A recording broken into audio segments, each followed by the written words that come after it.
Number 6 का क है। प्रश्न नंबर 6 पर हम लोग आ गए हैं। प्रश्न नंबर 6 का क्या क कह रहा है, ये देखिए, बोल रहा है कि क्या होता है जब केवल रासायनिक समीकरण दीजिए। एथिल ब्रोमाइड को सोडियम एथॉक्साइड से अभिक्रिया कराते हैं। एथिल किसको, एथिल ब्रोमाइड को किसके साथ, सोडियम एथॉक्साइड। तो यहाँ पर देखिए एथिल ब्रोमाइड C2H5Br, ये फार्मूला होता है एथिल ब्रोमाइड का, प्लस C2H5O और ये Na, sodium ethoxide, sodium ethoxide, ये होता है आपका फार्मूला इसका, ठीक ना, सोडियम एथॉक्साइड का। तो दोनों जब आपस में रिएक्शन करेंगे तो ये जो सोडियम है ये ब्रोमीन के साथ क्रिया करेगा तो सोडियम ब्रोमाइड बनेगा।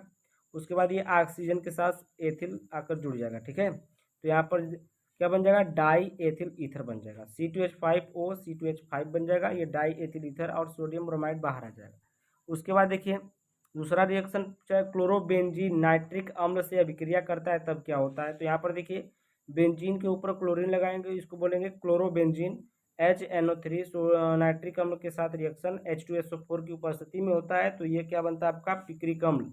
आर्थो पर एक नाइट्रिक NO2 जाएगा और एक पैरा पर फिर एक आर्थो पर, ठीक है।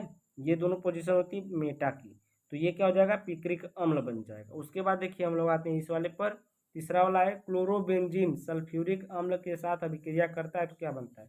ये देखिए क्लोरोबेंजीन है, क्लोरोबेंजीन के किसके साथ रिएक्शन है, H2SO4 यानी कि सल्फ्यूरिक अम्ल। तो यहाँ पर देखिए जो आपका सल्फ्यूरिक अम्ल ये रिएक्शन करेगा तो यहाँ का एक हाइड्रोजन निकल जाएगा और यहाँ से एक हाइड्रोजन निकल जाएगा। तो यहाँ पर देखिए जो एक ऑक्सीजन एक हाइड्रोजन निकलेगा, OH निकलेगा माइनस और H निकलेगा, यानी कि H2O का निष्कासन हो रहा है और SO3H जुड़ रहा है, यानी कि आर्थोक्लोरोबेंजीन सल्फोनिक अम्ल बनेगा। क्या बनेगा, आर्थोक्लोरोबेंजीन सल्फोनिक अम्ल बनेगा।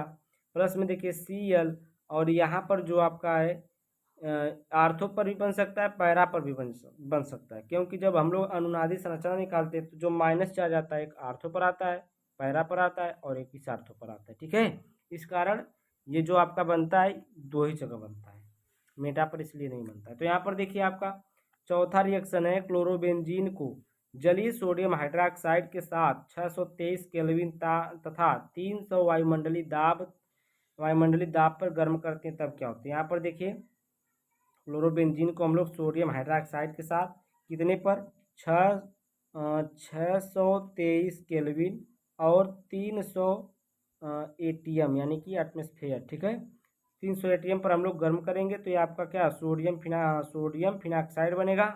सोडियम फिनाक्साइड को फिर HCl के रूप में या फिर यहीं पर रोक सकते हैं, या पूछा इतना ही तो यहीं पर रोक दीजिए, ठीक है। और अगर HCl का रिएक्शन करा देंगे तो ये आपका फिनाल बन जाएगा, ठीक है। अगर फिनाल बनाना है तो इससे भी आप बना सकते हैं सोडियम फिनाक्साइड से।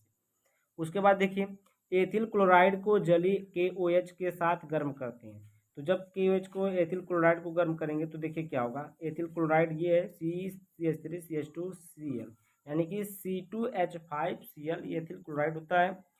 KOH एक्वस जलीय विलयन है और इसको जब रिएक्शन कराएंगे तो KCl बाहर निकल जाएगा, OH जुड़ जाएगा, ये बन जाएगा आपका एथेनॉल। KCl निकल के H2O भी इसमें से निष्कासित हो रहा है, ठीक है, क्योंकि ये जलीय था तो जलीय में जल भी रहेगा, ठीक ना।